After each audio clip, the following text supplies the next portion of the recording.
So we will start accounting theory. Okay, accounting theory. In accounting theory, only 2 or 3 chapters are there in which you will get the whole practical things.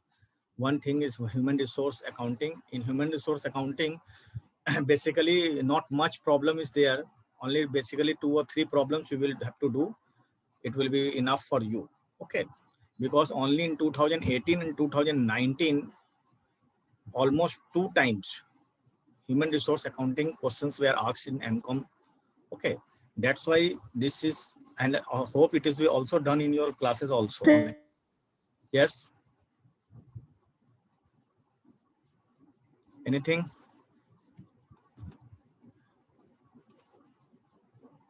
Okay.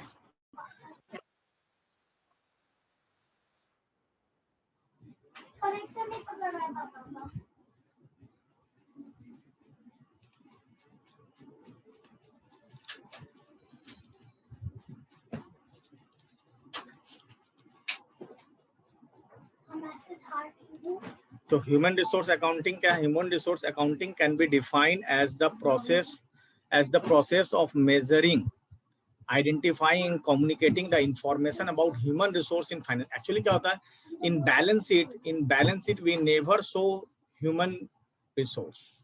Human resource को हम लोग balance sheet में कभी भी नहीं दिखाते. We never show human resource in our balance sheet. That means in our financial statement. But in foreigns, ठीक है, already they have started showing human resource as their main assets in the balance sheet. Human resource मेरा assets है, because when you give someone, when you spend almost 1 crore rupees for someone to know the technical know-how, मैंने कभी कोई, जैसे कोई आदमी बाहर गया, वो बाहर में तुम्हारे लिए मशीन के लिए ट्रेनिंग करके आया, तुम्हारा वो मशीन चलाने का ट्रेनिंग करके आया तुम्हारे कंपनी के बिहाफ से, कंपनी उसके ऊपर 1 करोड़ रुपया खर्चा की है. अब वो ट्रेनिंग करके आने के बाद अगर वो 1 साल के बाद ही वो भाग जाएगा तो क्या होगा, कंपनी का तो 1 करोड़ रुपया जो उसके ऊपर कंपनी खर्चा की थी वो तो फिर कंपनी को नुकसान हो जाएगा. तो दैट मीन्स ह्यूमन रिसोर्स को हम लोग एसेट्स बना के रख सकते हैं, लेकिन it is very difficult job how to calculate the value of human resource. क्योंकि कोई भी आदमी कभी भी whenever they want they can leave the job, माने रिटायरमेंट से पहले वो जॉब छोड़ सकता है. there might be a chance of death of that human being का डेथ होने का चांसेस है. there might be a chance of, ठीक है, न्यूकल माने बोलने का मतलब पागल हो सकता है, माने anything might be happen. That's why it is very difficult to calculate the value of human resource in the books of account. Books of account में इसको कैसे रिकॉर्ड करना पड़ेगा, ये बहुत डिफिकल्ट टास्क होता है. लेकिन anyway, some models are already developed. On the basis of that model, human resources or human accounting are done by many companies in or many organizations in foreign as well as in our country also. So HRA क्या होता है? It is an attempt to identify, quantify and report investment made in human resource of an organization. माने our some of the public sector जैसे well है, NTPC है, cell है, ये सब कंपनी क्या कर रहा है, they have started giving human resource का reporting दे रहा है. They have started giving reporting but not taking as an assets. माने अभी तक assets बोल के नहीं दिखाया, but they have started giving human resource in their annual report. Annual report में एक information के हिसाब से वो लोग नोट में दे रहे हैं कि हम लोग का इतना human resource, हम लोगों ने इतना खर्चा किया, इतना ये हुआ, ये सब चीज दे रहे हैं. They are providing, but they are not showing it as an assets. अभी भी हम लोग assets बोल के show नहीं करते हैं in our country. I am talking about our country. Okay. तो इसके अंदर में क्या है, human resource. If you are not making human resource, if you are not valuing human resource, that means you are not taking effective decision.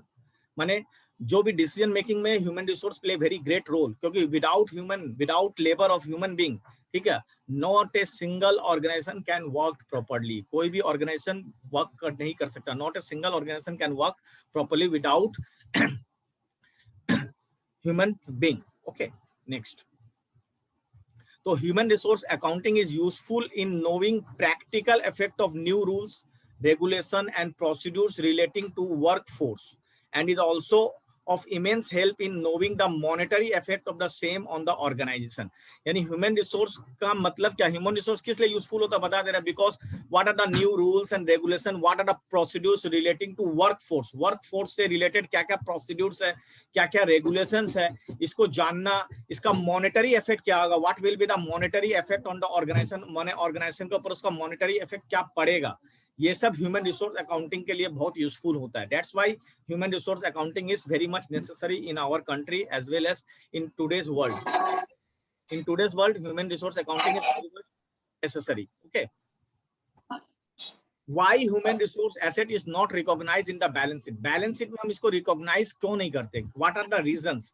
What are the reasons why human resource is not recognized in the balance sheet? Balance sheet में recognize नहीं करने का क्या-क्या कारण है? ये बहुत important भी है.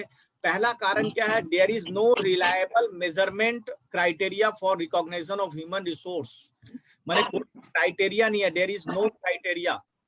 माने कोई भी क्राइटेरिया नहीं है. माने हम लोग ह्यूमन रिसोर्स को रिकॉग्नाइज नहीं कर सकते. माने कोई मेजरमेंट नहीं है. There is no reliable measurement. माने कोई भी ऐसा मेजरमेंट जिस पर हम लोग रिलाई कर सके, ऐसा कोई मेजरमेंट नहीं है. नो प्रिंसिपल, कोई अकाउंटिंग प्रिंसिपल्स भी अभी तक डेवलप नहीं हुआ है कि so that we can make the valuation of human assets, so that we can value the human assets. Human assets को valuation करने के लिए कोई भी accounting principles अभी तक develop नहीं किया. Not a single accounting principle has developed. ठीक है, कोई भी accounting principle अभी तक develop नहीं किया है. ठीक है, next. It is difficult to measure expected future cost. माने फ्यूचर में इसका कॉस्ट क्या होगा ये मेजर करना बहुत पॉसिबल ही नहीं है. Why? Because there might be a chance of leaving the organization before retirement. आदमी before retirement माने रिटायरमेंट होने से पहले भी वो ऑर्गेनाइजेशन छोड़ के जा सकता है. If he will get better opportunity in other organization, he will leave your organization and will go out to other organization. That's why उसका फ्यूचर कॉस्ट निकालना बहुत मुश्किल होता है. Very difficult task to calculate the future cost of human beings. ठीक है, next क्या है? It is difficult to measure expected future benefit due to the continuous nature of skill formation or utilization. क्या होता है, काम करते करते your skilled, ठीक है, डेवलप करेगा. your skill developed. तो अगर तुम्हारा स्किल डेवलप कर रहा है तो that means what will happen?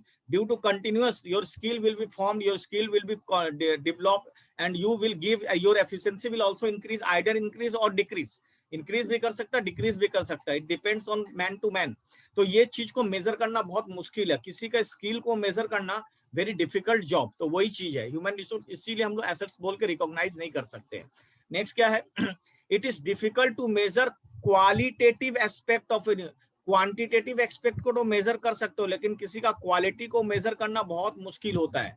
It is very difficult job to measure the quality aspect. Quantitative aspect को measure किया जा सकता है, but qualitative aspect को measure करना बहुत मुश्किल होता है.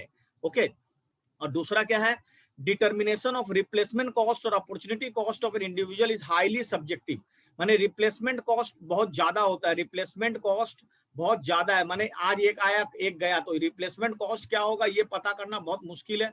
अपॉर्चुनिटी कॉस्ट भी होता है. अपॉर्चुनिटी कॉस्ट के बारे में तुम लोग इकोनॉमिक्स में पढ़े होगे. अपॉर्चुनिटी कॉस्ट माने अगर ये गया, इसके बदले में ये आया, तो इसका कॉस्ट, ये इसके जाने का कॉस्ट इसके बराबर है कि नहीं ये देखना पड़ता है. माने पर्सन 1 जो चला गया उसके बदले में पर्सन 2 आया, तो इसका कॉस्ट फुलफिल कर रहा है कि नहीं वो जानना बहुत इंपॉर्टेंट होता है. उसी को हम लोग बोलते हैं अपॉर्चुनिटी कॉस्ट. तो ये जो है ये इसको डिटरमाइन करना बहुत मुश्किल होता है. बिकॉज इट डिपेंड्स, माने ह्यूमन टू ह्यूमन उसके स्किल, उसका एफिशिएंसी डिफर होता है. That's why it is very difficult to find out the replacement cost और opportunity cost of an individual. Okay, तो that's why it is very much impossible to recognize human resource as an assets in our balance sheet. Balance sheet में रखना बहुत मुश्किल हो जाता है. इसका पर्पस क्या है? अब क्यों ये ह्यूमन रिसोर्स का डिमांड आया? क्योंकि we are recording resource as land, labour, capital, machinery. All this resources we are recording in our books of accounts.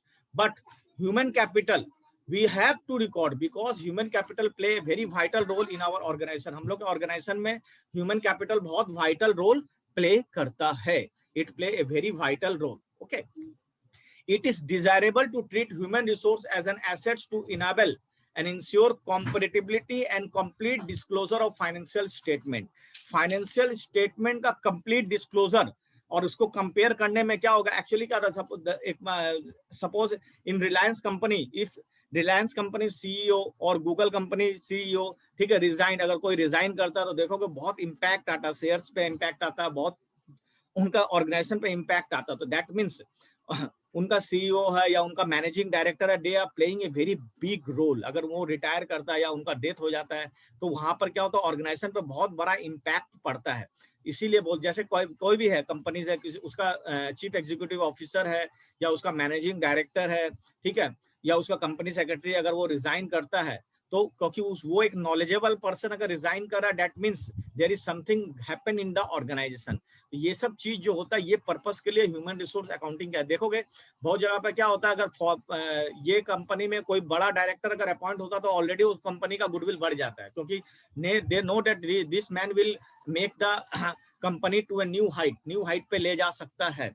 That's why. तो इसीलिए क्या होता है, मैन पावर डिसीजन लेने में बहुत इंपॉर्टेंट प्ले करता है, क्योंकि if you take a contract, अगर तुम कोई ऑर्डर लियो, तुम्हारा मैन पावर ठीक नहीं रहेगा तो तुम उसको फुलफिल कैसे करोगे? Then you have to pay the penalty, you have to pay the compensation. That's why human resource बहुत इंपॉर्टेंट है, और ये आस्ते आस्ते आ रहा है। It will in the near future it will be soon in our balance sheet. देखोगे ये हम लोग का बैलेंस शीट में सोन होना चाहिए, क्योंकि proper allocation of fund and timely communication of information to the concern manager person and authority. माने क्या होता है, किस तरह से फंड को एलोकेट करना, उसका इंफॉर्मेशन देना, ये सब ह्यूमन रिसोर्स के बिना हो नहीं सकता। मशीन कितना भी काम कर ले, but human labour is required in every organisation. Okay, तो ये है model, these are the models. Cost based models है और इकोनॉमिक वैल्यू मॉडल्स है। कॉस्ट बेस्ड और में लिकर्स का मॉडल है जो which you have learn in economics also, इसको हम लोग हिस्टोरिकल कॉस्ट मॉडल बोलते हैं, ठीक है। और फ्लेमोर्स रिप्लेसमेंट कॉस्ट मॉडल, मतलब जब कोई रिप्लेसमेंट करेंगे तो क्या होगा, व्हाट विल हैपन। तो ये सब मॉडल तुम्हारा नहीं है, तुम्हारा खाली लेव एंड स्क्वाड्स मॉडल है। Discounted wages and salary model, यही हम लोग को करना है। ये पहले था जगह loss valuation on group basis model, लेकिन अभी तुम लोग को सिलेबस से हटा दिया गया है। तो only we will do Lev and Schwartz models, discounted wages salary model हम लोग बोलते हैं इसको, ठीक है। तो ये मॉडल ही हम लोग करेंगे, तो इसके बारे में भी थोड़ा सा बता देते हैं, क्लियर। तो इस मॉडल के डिस्काउंटिंग वेजेस एंड सैलरी का, ये लेव का ये मॉडल के बारे में क्या बोलना है। देखो ये वन ऑफ द, यही मॉडल सबसे ज्यादा चला है। This model is very famous because it contains some mathematical formula, it contains some mathematical formula. Okay, ये इकोनॉमिक वैल्यू मॉडल है और ये मेजरमेंट करने के लिए बहुत हेल्पफुल है, बहुत इजी भी है, clear. This model involve determining the value of human resource as the present of value of estimated future earning of employees. माने एम्प्लॉइज का जो फ्यूचर अर्निंग होगा, प्रेजेंट वैल्यू उसका निकाल लेते हैं। माने जो भी एम्प्लॉय है उसको फ्यूचर में क्या सैलरी मिलेगा, क्या वेजेस मिलेगा, उसके हिसाब से हम लोग उसका प्रेजेंट वैल्यू निकालते हैं by making the rate of return. एक डिस्काउंटेड कॉस्ट ऑफ कैपिटल ले लेते हैं, suppose cost of capital will be 10% और 15% जो मार्केट में रेट चल रहा है, उसके हिसाब से वैल्यू निकालते हैं ह्यूमन रिसोर्स का। वो निकाल के हम लोग इसको आगे बढ़ते हैं, clear. According to this model, the value of human capital embodied in a person of age T, ये टी है, ठीक है, is the present value of his remaining future earning from employment. माने क्या होता है, माने वो कितना साल तक काम करेगा, माने जितना उसका एज है, जैसे एज अगर उसका एज से, माने जैसे उसका 55 ईयर्स ऑफ एज रिटायरमेंट और अभी उसका 45 है, तो टी हो जाएगा 55 माइनस 45, यानी 10 ईयर्स तक उसका फ्यूचर अर्निंग हम लोग निकाल लेंगे। 10 साल तक वो मेरा यहाँ पे फ्यूचर अर्निंग क्या करेगा, वही उसका वैल्यूएशन होगा। That will be the valuation of human being of that company. उसी कंपनी का ह्यूमन बीइंग का यही वैल्यूएशन होगा ह्यूमन रिसोर्स का, क्लियर। इसका फॉर्मूला बहुत इजी है, एक्स पोस्ट वैल्यूएशन मॉडल में ये फॉर्मूला है, ठीक है। टी इक्वल टू, माने T equal to T to capital T, माने क्या होता है बता दे रहे हैं यहाँ पर।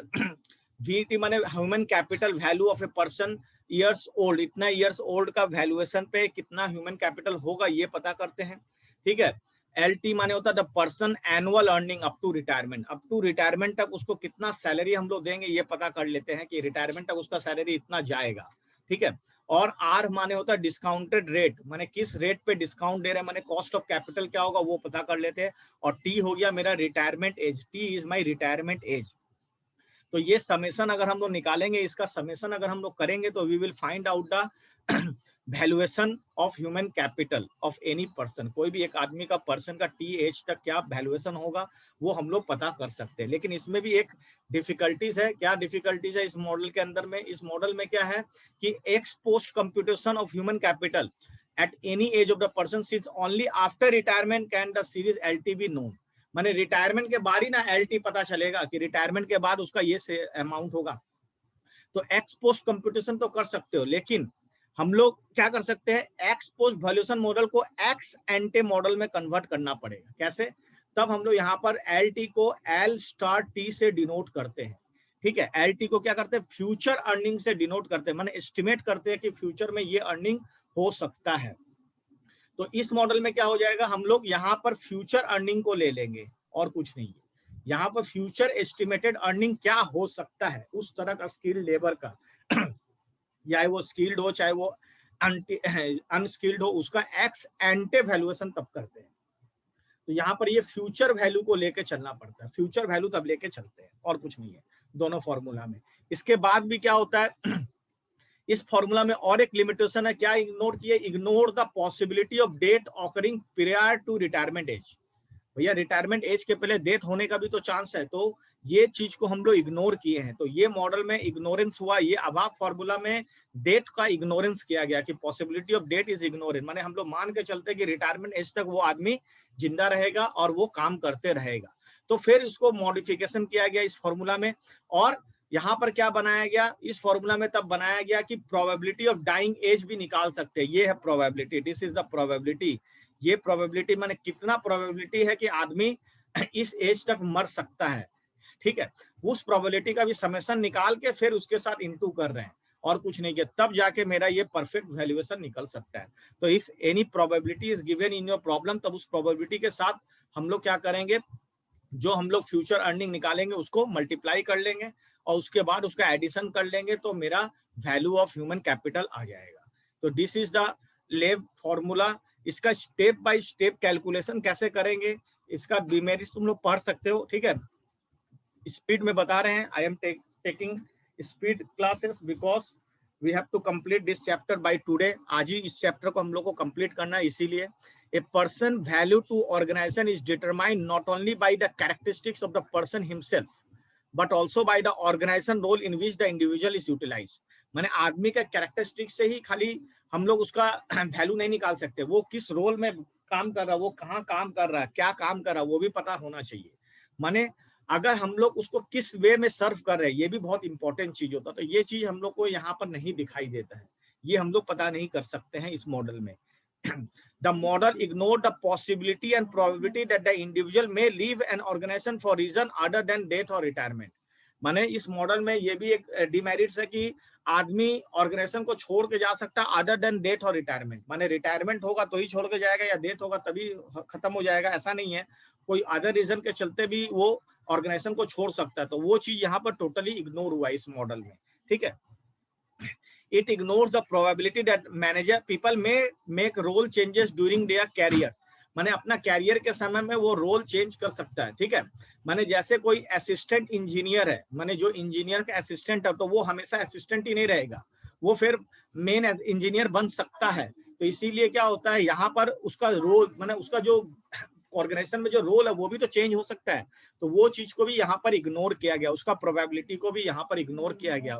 That's probability will also ignored in this model. Okay, अब इसका प्रैक्टिकल स्टेप क्या, what are the practical step, the total value of human capital is measured with the help of the following practical step. ये practical steps है। पहला बात तो number of employ each group का तुम लोग पता कर लो, how many groups are there, age group जैसे 10 to 30, 30 to 20 ऐसे करके एज ग्रुप बना लो, 30 to 50 इस ग्रुप का नंबर ऑफ एम्प्लॉयज कितना वो पता कर लो, उसका फ्यूचर अर्निंग कितना है वो पता कर लो till the age of retirement, age retirement age तक उसका फ्यूचर अर्निंग क्या होगा वो पता कर लो। उसके बाद क्या करो, total future earning of all employee in each group till the age of retirement कैसे निकालेंगे, ये रहा future average annual earning of an employee into number of employee in each group, माने उस ग्रुप में जितना एम्प्लॉय है उसके साथ इसको इनटू कर लेंगे तो टोटल फ्यूचर अर्निंग आ जाएगा। क्या आ जाएगा, टोटल फ्यूचर अर्निंग आ जाएगा। Clear. Next, calculate the present value of future total earning. Present value से इनटू करेंगे तो तुम्हारा उस फ्यूचर टोटल अर्निंग को प्रेजेंट वैल्यू यानी जो डिस्काउंटेड रेट है उससे इनटू कर दो तो प्रेजेंट वैल्यू आ जाएगा। प्रेजेंट वैल्यू जैसे ही आ जाएगा फिर उसका total value of human capital कैसे निकालेंगे, उसका समेशन कर लेंगे। प्रेजेंट वैल्यू ऑफ सभी ग्रुप का, ग्रुप 1, ग्रुप 2, ग्रुप 3, ग्रुप 4 सबका टोटल कर लेंगे, तो मेरा total value of human capital आ जाएगा। We will get the total value of human capital. हम लोग total value of human capital तब पता कर सकेंगे। क्लियर? तो ये था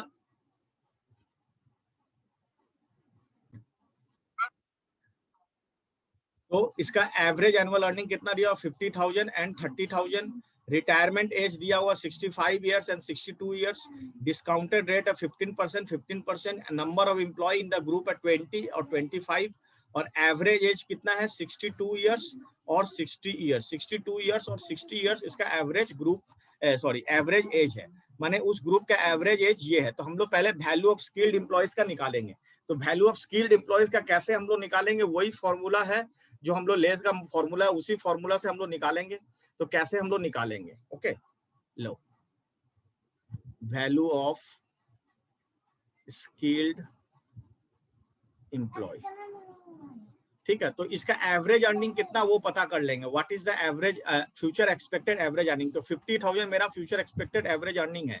तो हम लोग क्या करेंगे, फ्यूचर में अगर 50,000 मेरे को मिल रहा है तो क्या हो जाएगा, 50,000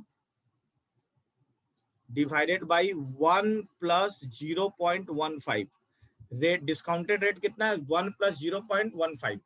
अब इसमें से माइनस करेंगे 65 माइनस 62, क्योंकि तो रिटायरमेंट एज है 65, करंट एज क्या चल रहा है 62 ईयर्स। तो 65 माइनस 62 करेंगे, 65 माइनस 62 करेंगे, ठीक है।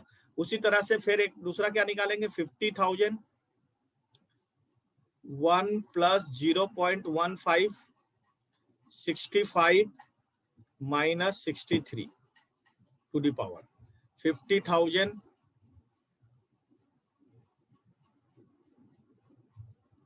1 प्लस 0.15, 65 माइनस 64। इस तरह से इसको कैलकुलेट करना पड़ेगा। ओके, इसको अब हम लोग कैलकुलेट करेंगे। तो 1 minute, I will calculating in calculator.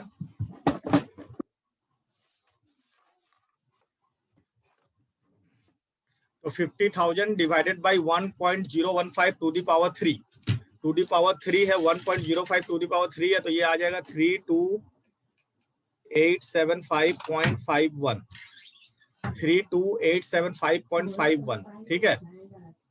ये 50,000 divided by 1.15 to the power 2, 50,000 divided by 1.15 to the power 2, तो ये आ जाएगा 37,807, 37,807.18। और इसमें तो तुम्हारा 1 है, तो 50,000 डिवाइडेड बाई 1.15 कर दो, आ जाएगा तो 43,478.56, 43,478.26 होगा, सॉरी, ठीक है। It will B 26,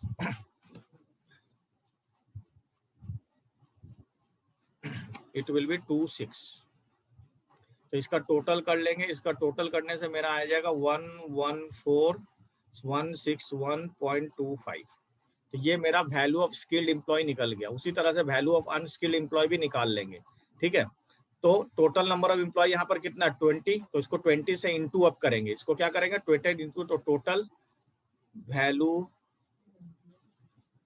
of skilled employee 141,161.25 into 20 से इंटू करेंगे, ठीक है। 20 से इंटू करके इसका स्किल्ड एम्प्लॉय निकाल लेंगे, तो ये आ जाएगा 22,83225। तो ये मेरा total value of skilled employee निकल गया। उसी तरह से हम लोग अब अनस्किल्ड का निकालेंगे। 30,000 है, 62 ईयर्स तक है और 60 है, तो अनस्किल्ड का हम लोग निकालेंगे। तो अनस्किल्ड का आप लोग निकालेंगे, तो अनस्किल्ड में हम लोग क्या करेंगे, वैल्यू ऑफ अनस्किल्ड एम्प्लॉयज निकाल लो, वैल्यू ऑफ अनस्किल्ड एम्प्लॉयज। तो अनस्किल्ड एम्प्लॉय में 30,000 है, 30,000 डिवाइडेड बाई 1 प्लस 0.15, 62 ईयर्स उसका रिटायरमेंट एज था और उसका ग्रुप है 60 का, ये एक हो गया। फिर 30,000 divided by 1 plus 0.15 to the power 62 minus 61। इस एज का हम लोग का यहीं तक आएगा, ठीक है।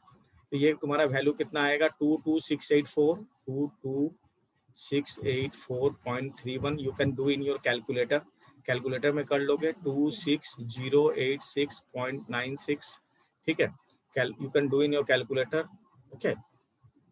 तो यहाँ पर मेरा कितना आ जाएगा 48771.27, ये मेरा total value of unskilled employee तब निकाल लेंगे, उसके बाद दोनों को जोड़ देंगे, ठीक है।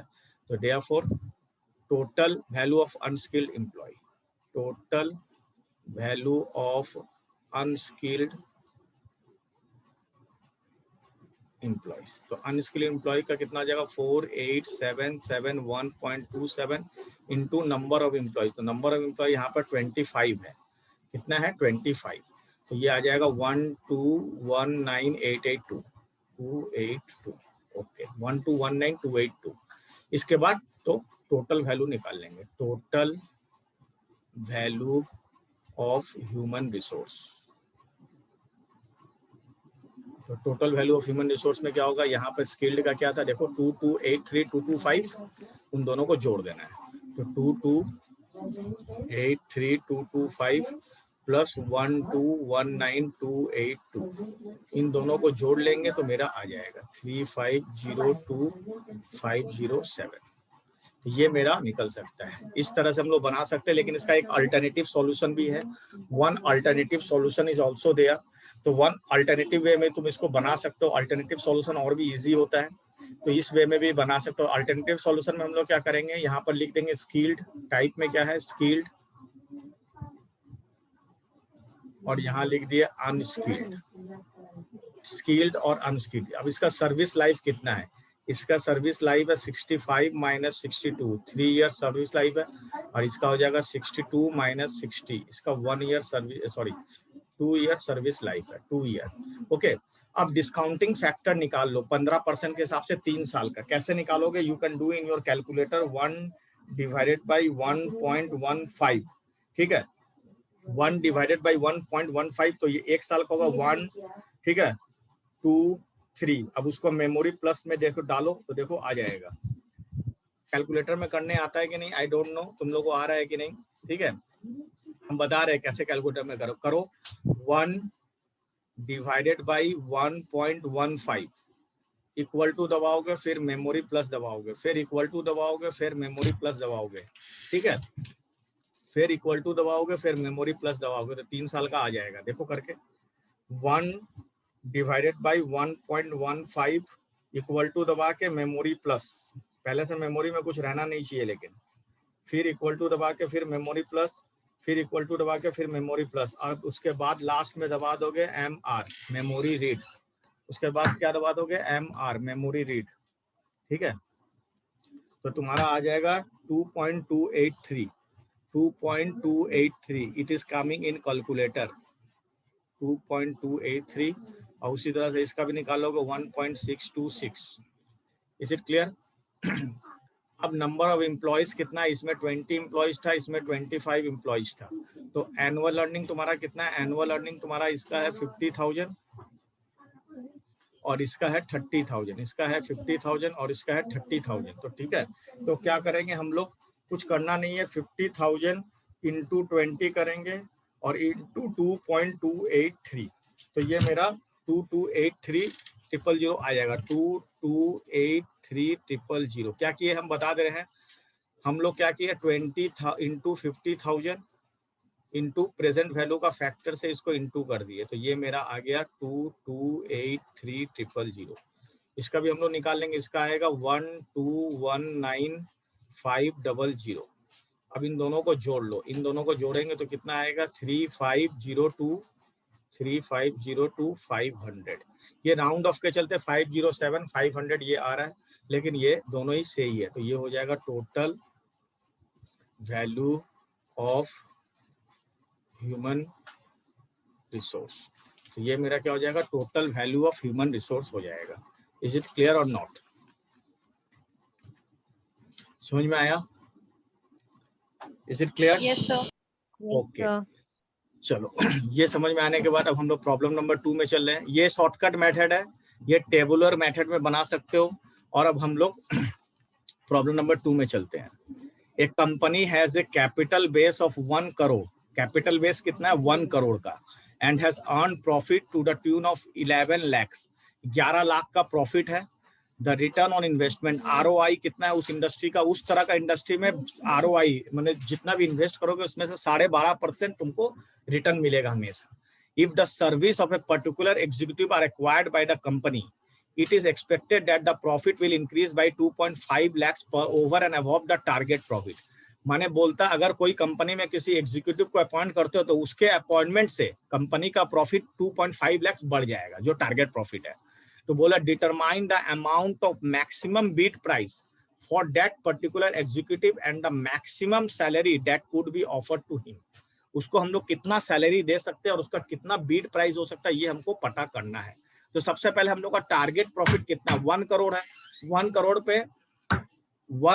पे हम लोग 12.5% निकाल लेंगे। टारगेट प्रॉफिट तब कितना हो जाएगा 1 करोड़, ठीक है। 1 करोड़ रुपया निकाल के उसका टारगेट प्रॉफिट निकाल लो। 1 करोड़ इंटू 12.5%, 1 करोड़ का तो ये आ जाएगा तुम्हारा 12,50,000। ये तुम्हारा टारगेट प्रॉफिट आ गया। टारगेट प्रॉफिट के बाद हम लोग का एक्सपेक्टेड प्रॉफिट क्या बोल रहा है, माने कितना एक्सपेक्टेड प्रॉफिट होगा मेरा, एक्सपेक्टेड प्रॉफिट। तो एक्सपेक्टेड प्रॉफिट में बोल रहा है जो मेरा टारगेट प्रॉफिट है 12,50,000, उसमें मेरा 2.5 लाख उस आदमी को आने से 2.5 लाख रुपया मेरा प्रॉफिट बढ़ जाएगा। उस आदमी को आने से मेरा 2.5 लाख रुपया प्रॉफिट बढ़ जाएगा, यानी 15 लाख रुपया मेरा एक्सपेक्टेड प्रॉफिट हो जाएगा। 15 lakh will be my expected profit. तो एडिशनल प्रॉफिट कितना होगा, क्योंकि अभी मेरा प्रॉफिट हो रहा है 11 लाख, अभी मेरा प्रॉफिट कितना हो रहा है 11 लाख। तो एडिशनल प्रॉफिट मेरा तब कितना हो जाएगा, एडिशनल प्रॉफिट। तो एडिशनल प्रॉफिट तब मेरा कितना हो जाएगा, अगर एक्सपेक्टेड प्रॉफिट मेरा 15 लाख है और अभी मेरा प्रॉफिट 11 लाख है, तो मेरा एडिशनल प्रॉफिट हो जाएगा 4 लाख रुपीस, यानी एडिशनल हम 4 लाख रुपया प्रॉफिट ले सकते हैं। तो मैक्सिमम बीड प्राइस अब हम लोग का निकल जाएगा। What will be the maximum bid price, maximum bid price, okay. तो मैक्सिमम बीड प्राइस क्या हो जाएगा, एडिशनल प्रॉफिट जो हुआ है उसको डिवाइड कर देंगे ROI से।